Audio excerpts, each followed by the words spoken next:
রেডমির প্রথম gaming smartphone Redmi K40 gaming addition, যেটা launch হওয়ার পরে মার্কেটে একটা তুমুল হাইপ তৈরি করে। এবং রেডমির তরফ থেকে হাই মিড রেঞ্জ বাজেটের মধ্যে এটা কিন্তু দারুণ কিছু, স্পেশালি এটাতে অনেক কিছুই রয়েছে, যেমন মিডিয়াটেক ডাইমেনসিটি 1200 SoC থাকছে, প্লাস গেমিং ট্রিগার রয়েছে। সো গেমারদের জন্য হয়তো একটু কম বাজেটের মধ্যে দারুণ কিছু এটা হতে পারে, যে কারণে এর জনপ্রিয়তাও অনেক বেশি। এই স্মার্টফোনটা আমাদের স্টুডিওতে চলে এসেছে, তবে পোকোর ব্র্যান্ড নিয়ে, I mean Poco F3 GT। ইন্ডিয়ার মার্কেটে রেডমি K40 গেমিং এডিশন পোকোর ব্র্যান্ডিং এসেছে, সব কিছু সেম, জাস্ট রেয়ারে পোকো লেখা, এই আর কিছুই না। তো চলুন আজকে এটাকে আমরা আনবক্সিং করে দেখি, স্মার্টফোনটার লুকসটা কেমন রয়েছে সেটা জানতে হবে, প্লাস এখানে যে গেমিং ট্রিগার রয়েছে সেগুলো ঠিকঠাকভাবে কাজ করে কিনা বা কেমনভাবে কাজ করে সে বিষয়গুলো জানবে, একই সাথে কী কী অফার করছে এই স্মার্টফোনটা, দাম টাম সব কিছুই আলোচনা হবে। চলুন শুরু করছি। পুরো ভিডিও নিয়ে স্যাম থাকবো আপনাদের সাথে। আপনারা SamZone দেখছেন, যারা নতুন আমাদের চ্যানেলটি ভালো লাগলে সাবস্ক্রাইব করার অনুরোধ থাকলো, আর ভিডিওটি ভালো লাগলে লাইক, কমেন্টস আর শেয়ার করতে ভুলবেন না। আর হ্যাঁ, আমাদের আজকের ভিডিওটি স্পন্সর করেছে গ্যাজেট কিং। তাদের সবে আপনারা পোকো F3 GT সহ বর্তমান সময়ের প্রায় সমস্ত রকমের স্মার্টফোন পেয়ে যাবেন। তাদের শপটি রয়েছে বসুন্ধরা সিটির level 5-এ।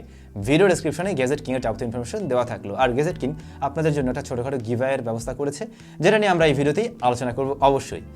Poco F3 GT 128GB ভ্যারিয়েন্টেই বর্তমানে দেশের বাজারে অ্যাভেলেবেল রয়েছে এবং এটার বর্তমান প্রাইস 35K এর আশেপাশে, তবে ডে টু ডে এর প্রাইস চেঞ্জ হবে। মাত্র গত পরশু আর কি এই ফোনগুলো দেশে আসা শুরু করেছে, সো আশা করা যায় খুব শীঘ্রই প্রাইসটা আরেকটু ডাউন হবে। যাই হোক, আমরা এটাকে এখন খুলে দেখব। তো এটা টোটালি কালো কালারের একটি বক্স, ইয়েলো কালারে লেখা রয়েছে পোকো। আপনারা জানেন যে পোকোর ব্র্যান্ড কালারটা হলো গিয়ে ইয়েলো টাইপের আর কি। তো আমরা যদি খুলে দেখি, খুললে পরে প্রথমে একটা এনভেলপ পেয়ে যাব, যার মাঝে রয়েছে সিম ইজেক্টর, তারপরে থাকছে ইউজার ম্যানুয়াল এবং একটি কেস, সিলিকন কেস রয়েছে এখানে। তো কেসটা একটু আসলে গরিব লাগছে, মানে গেমিং ফোন বলে একটা ব্যাপার আছে, তো সেই জায়গায় আসলে কেসটা একটু গরিব বলেই মনে হচ্ছে, আর একটু স্পেশাল কিছু দেওয়া যেত। এরপরে থাকছে স্মার্টফোনটি এবং মোবাইল ফোনটিও পলি দিয়ে র্যাপ করা থাকছে। এর কাছে আমরা পরে আসছি, একবারে কথা বলবো। দেন আমরা পেয়ে যাব চার্জার, আর এপাশে রয়েছে এই যে হেডফোন অ্যাডাপ্টার, অর্থাৎ এই ফোনটাতে কিন্তু 3.5mm হেডফোন জ্যাক থাকছে না, সো একটি অ্যাডাপ্টার আপনি সাথে পেয়ে যাচ্ছেন। 67 ওয়াটের ফাস্ট চার্জিং সিস্টেম, চার্জারটা কিন্তু বিশাল বড়সড়, গেমারদের এটা কাজে লাগবে, দ্রুত সময় চার্জ করতে পারবেন। আর ইয়েলো কালারের কেবল রয়েছে এবং কেবলের কোয়ালিটি কিন্তু বেশ ভালোই মনে হচ্ছে। যাই হোক, এই ছিল box content. Finally Poco F3 GT বা রেডমি K40 গেমিং এডিশন আমাদের হাতে। স্মার্টফোনটা হাতে নিয়ে আপনার কাছে একটু হেভি মনে হতে পারে, যদিও ফোনটা অনেক বড় নয়, আবার এই ফোনটা যে অনেক মোটা এমনটাও না, কিন্তু একটু হেভি মনে হয় আর কি। বাট এটার থেকে একটা প্রিমিয়াম ফিল পাওয়া যায়, বিশেষ করে এর যে বডি ফ্রেমটা সেটা মেটাল হওয়াতে একটা অন্যরকম ফিল দিচ্ছিল, এবং রেয়ার প্যানেলটাকে কর্নিং গরিলা গ্লাস 5 প্রোটেকশন করছে, আর ফ্রন্টকেও কর্নিং গরিলা গ্লাস 5 প্রোটেকশন করছে। সো প্রোটেকশন ভালো, প্লাস লুকসের দিক থেকেও সুন্দর। লুকস নিয়ে বলতে গেলে রেয়ার প্যানেলটাতে কিন্তু একটা গেমিং ভাইব দেওয়ার ট্রাই করেছে রেডমি, যেহেতু তারা দাবি করছে এটা গেমিং ফোন, সো ওই লুকসেই আমরা ট্রাই করেছে। মাঝামাঝি অবস্থানে দেখুন পোকো লেখা রয়েছে এবং তার পাশে সুন্দর একটা ডিজাইন, এবং তার দুপাশেও আমরা সুন্দর একটা ডিজাইন লক্ষ্য করছি, যার ফলে বেশ ভালো লাগবে। ইভেন ক্যামেরা মডিউলে সবচেয়ে বড় পরিবর্তনটা আমরা দেখছি, এর সাথে এর পাশে যে এলইডি ফ্ল্যাশ লাইটটা রয়েছে সেটা কিন্তু থান্ডারবোল্ট ডিজাইনে করা হয়েছে, যার ফলে দেখতে দারুণ লাগবে। সো আমার মনে হয় ডিজাইনটা গেমারদের পছন্দের তালিকায় থাকবে, অনেকের কাছে আবার এই লুকস ভালো নাও লাগতে পারে। যাই হোক, এর পোর্টস অ্যান্ড বাটনে আমরা অনেক কিছুই দেখতে পাচ্ছি। আমরা রাইট সাইডে অনেক কিছু দেখব, তার মাঝে রয়েছে হোম বাটন, এবং সেটাই কিন্তু ফিঙ্গারপ্রিন্ট স্ক্যানার হিসেবে কাজ করবে। আর এর হোম বাটনের পজিশনটা আমার কাছে একটু নিচে মনে হয়েছে, মানে আমার হাত অনুযায়ী, বাট এটা হয়তো অনেকের ক্ষেত্রে সমস্যা হবে না, বা আপনি এর সাথে ইউজ টু হয়ে যাবেন। এরপরে আমরা এখানে আরও যে জিনিস দেখবো তা হলো গেমিং ট্রিগার। এখানে মূলত গেমিংয়ের জন্য দুইটা ট্রিগার দেওয়া হয়েছে, লেফট সাইডে এবং রাইট সাইডে। তবে আরওজির ক্ষেত্রে আমরা দেখেছিলাম সেটা টাচ করে কাজ করতে হতো, বাট এখানে সরাসরি ফিজিক্যাল সুইচ রয়েছে।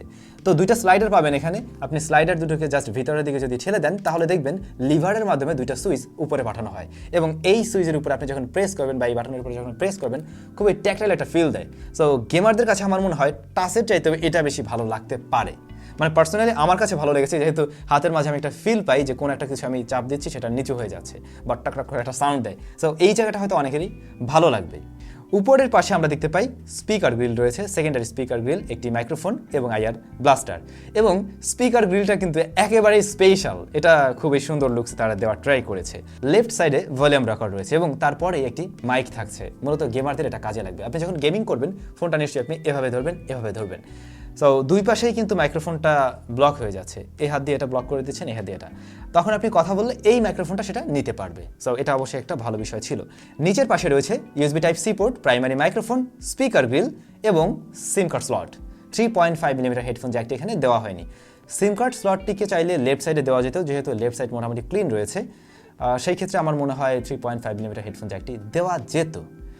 কারণ হলো কি, গেমাররা অনেক সময় চার্জে লাগিয়ে হয়তো গেমিং করতে চাইবে, তো সেই ক্ষেত্রে আপনি চাইলেও কিন্তু কনভার্টার দিয়ে ইয়ারফোনটি ব্যবহার করতে পারছেন না। সো এই জায়গাটা আরেকটু নজর দিতে পারতো তারা। বলছিলাম এই স্মার্টফোনে সাইড মাউন্টেন ফিঙ্গারপ্রিন্ট স্ক্যানার রয়েছে। যেহেতু এই ফোনটাতে অ্যামোলেড ডিসপ্লে থাকছে, আবার যে বাজেটের ফোন, সেই হিসাবে ইন ডিসপ্লে ফিঙ্গারপ্রিন্ট স্ক্যানারটাই দেওয়া যুক্তিসঙ্গত ছিল। তবে এর যে ফিঙ্গারপ্রিন্ট স্ক্যানার সাইড মাউন্টেড, সেটা কিন্তু বেশ ফাস্ট অ্যান্ড একুরেট। এখানে কোনো ধরনের ল্যাগ বা ডিলে আমি লক্ষ্য করিনি। কথা বলা যাক এই গেমিং ফোনের ডিসপ্লে সেকশন নিয়ে। এই মোবাইল ফোনের অন্যতম আরও একটি বিশেষ আকর্ষণ এর ডিসপ্লে পার্ট। 120 হার্টজ রিফ্রেশ রেটের একটি অ্যামোলেড প্যানেল থাকছে এখানে, যা কিনা ফুল এইচডি প্লাস রেজুলেশনের, এবং এটাতে কিন্তু 1 বিলিয়ন কালার রয়েছে। HDR10+ এর সাপোর্ট পাচ্ছেন। এর পিপিআই ডেন্সিটি হলো 395 এবং 500 নিটস টাইপ ব্রাইটনেস দিতে পারছে। এগুলো ছিল এর স্পেক শুনে আমার মনে হয় বেশিরভাগ মানুষেরই পছন্দের তালিকায় থাকবে এই ডিসপ্লেটি। এবং সত্যি বলতে এটা খুব কালারফুল একটি ডিসপ্লে। যেহেতু অ্যামোলেড প্যানেল ভিভিড কালার দেয়, পাঁচ একটা কালার দেয়, দেখতে বেশ ভালো লাগবে। প্লাস এখানে হাই রিফ্রেশ রেট রয়েছে 120 হার্টজ। যে কোনো ধরনের ট্রানজ্যাকশন স্ক্রলিংয়ের ক্ষেত্রে কিন্তু একটা স্মুথনেস লক্ষ্য করা যাচ্ছিল অন্য রকমের। টুকটাক যা ইউজ করেছি তাতে আমার কাছে এই ডিসপ্লেটাকে খুবই রেসপন্সিভ এবং কালারফুল একটি ডিসপ্লে বলে মনে হয়েছে। বেশিরভাগ মানুষেরই হয়তো পছন্দের তালিকায় এই ডিসপ্লেটি থাকবে। আবার চিন বা বেজেলস লক্ষ্য করুন, খুবই ন্যারো, ইভেন লোয়ার চিনটা খুবই ন্যারো রাখা হয়েছে। আর আমরা যে সেন্টারে একটি পাঁচল দেখতে পাচ্ছি টপে, সেটাও কিন্তু মোটামুটি ন্যারো রাখার ট্রাই করেছে। সো আমার মনে হয় 30-35 হাজার টাকা বাজেটের সেরা ডিসপ্লেগুলোর কাতারে এই ডিসপ্লেটাও থাকবে। তারপরেও আমরা আউটডোরে ব্যবহার করে দেখব কোনো ধরনের প্রবলেম দেখা যায় কিনা বা অন্য কোনো ইস্যু রয়েছে কিনা, ব্যবহার করে দেন ফুল রিভিউতে এই বিষয়ে আমরা বিস্তারিত আলোচনা করতে পারবো। যেহেতু রেডমি এটাকে গেমিং ফোন হিসেবে দাবি করছে, সো এর মাঝে প্রসেসরটি থাকতে হবে সেরকম শক্তিশালী। এতে ব্যবহার করা হয়েছে মিডিয়াটেক ডাইমেনসিটি 1200, যেটা মিডিয়াটেকের এখন পর্যন্ত সবচাইতে শক্তিশালী প্রসেসর। 6nm ফ্যাব্রিকেশনে তৈরি করা হয়েছে এই প্রসেসরটি। এর আগে আমরা এই প্রসেসরটি অন্য একটি স্মার্টফোনের সাথেও ব্যবহার করেছিলাম, আর তা ছিল Redmi K7 Max। যদিও ওই ফোনের সাথে অপটিমাইজেশনের কিছু ইস্যু ছিল, কারণ মাত্রই এসেছিল স্মার্টফোনটা। আমার যে এক্সপেকটেশন ছিল সেটা আমি ওই ফোন থেকে পাইনি, বাট এই ফোনের ক্ষেত্রে কেমন হয় সেটা আমরা ব্যবহার করে আপনাদেরকে ইন ডিটেলসে জানাতে পারবো। ইনিশিয়ালি আমি এটা দিয়ে টুকটাক গেমিং করেছিলাম। পাবজিতে আমরা এখানে সর্বোচ্চ HDR আলট্রা পেয়েছি, তবে স্মুথে নিলে আপনি এক্সট্রিমেও খেলতে পারছেন। ইনিশিয়ালি এর পাবজি পারফরমেন্স বেশ ভালোই পেয়েছি, খুবই স্মুথলি এটা প্লেয়াবল ছিল, কোনো ধরনের ল্যাগ বা আটকে যাওয়ার প্রবণতা পাইনি, ইভেন ফ্রেম ড্রপও করছিল না। তবে আসলে লং টার্মে গিয়ে কোনো ধরনের সমস্যা হয় কিনা সেটাই দেখার পালা। আমরা আরও দীর্ঘ সময় খেলে দেখবো, কয়েকটা ম্যাচ খেলা হলে জানা যাবে। তবে একটু গরম হচ্ছিল ফোনটায়, যে এই পাশটা, এই যে অংশটা ক্যামেরার নিচে, যদিও সেটা একদম অনেক বেশি এমনটা না। সো দেখা যাক, আরও বেশ কিছু গেম দিয়ে আমরা অবশ্যই ট্রাই করে দেখবো কোনো ধরনের প্রবলেম পাওয়া যায় কিনা বা কেমন রেজাল্ট করে। আমরা ইন ডিটেলসে ফুল রিভিউতে সেটা নিয়ে অবশ্যই আলোচনা করছি। এর বাইরে রেগুলার ইউজেসে যে কাজবাজ করতে হয় সেগুলো টুকটাক ইউজ করে দেখেছি। একদিন ব্যবহার করা হয়েছে এই ফোন, সেই জায়গায় মোটামুটি ঠিকঠাক বলেই মনে হয়েছে, কোনো ধরনের প্রবলেম এখন আমরা পাইনি। এটা দুইটা র্যাম ভ্যারিয়েন্টে পাওয়া যায়, 6GB 8GB। এটা 6GB ভ্যারিয়েন্টের, সেই সাথে 128GB স্টোরেজ এবং 256GBও আপনি স্টোরেজেও নিতে পারছেন। তো এই ছিল মোটামুটি পারফরমেন্স সেকশনের বিষয়বস্তু। এখন ব্যবহার করি, দেন কি কি ইস্যু আছে সেগুলো না হয় জেনে তারপর আপনি কিনবেন। সো কয়েকটা দিন অপেক্ষা করুন। ওকে, ক্যামেরা। এই মোবাইল ফোনের রেয়ারে 3টি ক্যামেরা রয়েছে। 64 মেগাপিক্সেল হলো এর মেইন শুটার, অ্যাপারচার f1.8। এরপরে থাকছে 8 মেগাপিক্সেলের একটি আলট্রাওয়াইড সেন্সর এবং 2 মেগাপিক্সেলের একটি ম্যাক্রো শুটার। তো মেইন শুটার দিয়ে আমি কয়েকটা ছবি তুলেছিলাম, জাস্ট এই যে দেখুন, একদম প্রপার লাইট পেলে আর কি মোটামুটি শার্পনেস ডিটেলস ভালোই ধরে রাখছে বলে আশা করা যায়। তারপরে বিভিন্ন লাইটিং সিচুয়েশনে আমরা ছবি তুলব, তখন হয়তো আমরা বুঝতে পারবো এর ক্যামেরার রেজাল্ট আসলে কতটুকু ভালো রয়েছে। আর এর ফ্রন্টে রয়েছে 16 মেগাপিক্সেলের ক্যামেরা, যেটা দিয়ে আমরা এখনও ছবি তুলে দেখিনি। ব্যাটারি সেকশনে পোকো F3 যেটিতে রয়েছে 5065 মিলিঅ্যাম্পিয়ারের ব্যাটারি, আর এর বক্সে পাওয়া যাবে 67 ওয়াটের ফাস্ট চার্জিং সিস্টেম। ওটা দিয়ে এই স্মার্টফোনকে এখনও ফুল চার্জ করা হয়নি, মানে 0 to 100% করে দেখবো। যেহেতু বিশাল বড় চার্জার, আশা করা যায় এই ব্যাটারি খুব দ্রুত সময়ে চার্জ হয়ে যাবে। তো মোটামুটি এই স্মার্টফোনের মেইন বিষয় ছিল এগুলোই। এই ফোনটা হাতে পাওয়ার পরে যে বিষয়গুলো আমার সবচাইতে বেশি ভালো লেগেছে বা নজর কেড়েছে, তা হলো এর ডিজাইন, এর লুকসটা, তারপরে এখানে গেমিং ট্রিগারটা, এই সিস্টেমটা আমার কাছে খুবই ভালো লেগেছে, আর এর ডিসপ্লেটাও।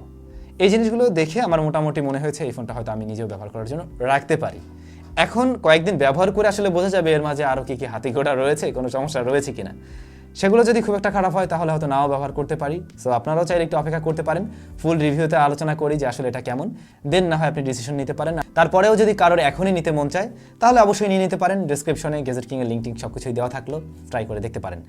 আর বলছিলাম একটা গিভওয়ের ব্যবস্থা রয়েছে। গেজেট কিং আপনাদের জন্য আরও একটি ছোট গিভওয়ের ব্যবস্থা করেছে, যেখানে 3টি পুরস্কার থাকবে। একটি থাকবে স্মার্ট ওয়াচ, আর 2টা থাকবে রিয়েলমি বাডস কিউ যে ট্রু ওয়্যারলেস ইয়ারফোন, এটা মোট 3টি গিফট আপনারা পাবেন।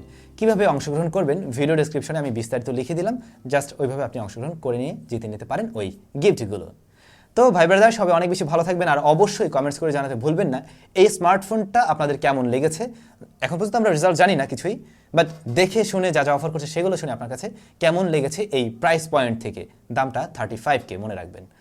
ওকে, ভালো থাকুন, দেখা হচ্ছে আবার নতুন ভিডিওতে।